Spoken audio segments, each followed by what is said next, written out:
Dolls don't like to live in attics, they don't like to live in basements, they don't like to be in plastic bags, heaven forbid. And they like to live where you live. They like to, you know, look at the surroundings, and they don't like to be shut away.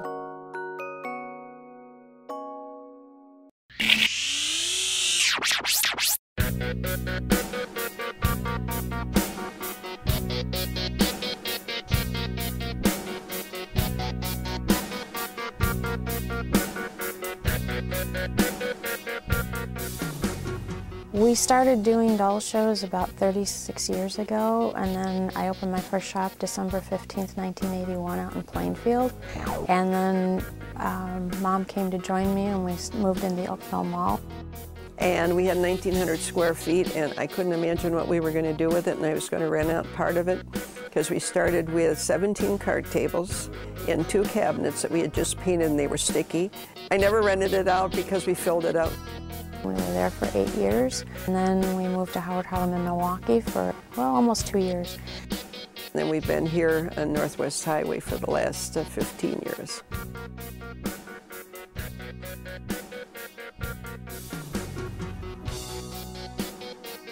We have antique to modern dolls, and we have play dolls, we have collector's dolls. We carry anything from 50 cents all the way up to, you know, French antique dolls and everything in between.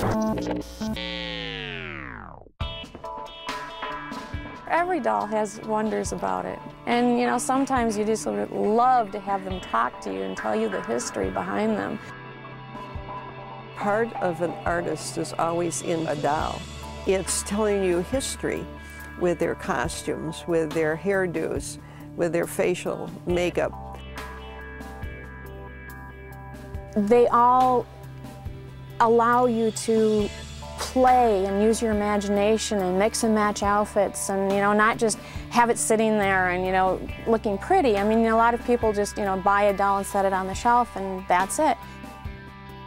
What is the most rewarding is having customers come in and find something that they really like, because with all the situations in the world and the health problems that people have, when they come in here they kind of lose all of that stress and strain, and they find happiness, and you can just see it on their faces. A lot of people might have had a doll when they were a child and, you know, it was gotten rid of, and they'll come in and they'll look through our collector's corner, or they'll look around the shop, and all of a sudden one goes, "That's what I had," and then all of a sudden a new interest is born, which is wonderful. A lot of people will tell us stories about sad things that happened because as they grew older, their parents felt that they didn't need their toys, so they'd either throw them out or they would give them away. And then later on in their life, they reflected back on that and really missed, because that was part of their childhood and part of their history. It's amazing how a doll or a teddy bear can touch somebody's life and, you know, just make a whole difference. People do get very attached to them, like you get attached to your dogs or your cats or an animal, and some people are more so than others. They're all my friends. They're all my friends, and I just love them all.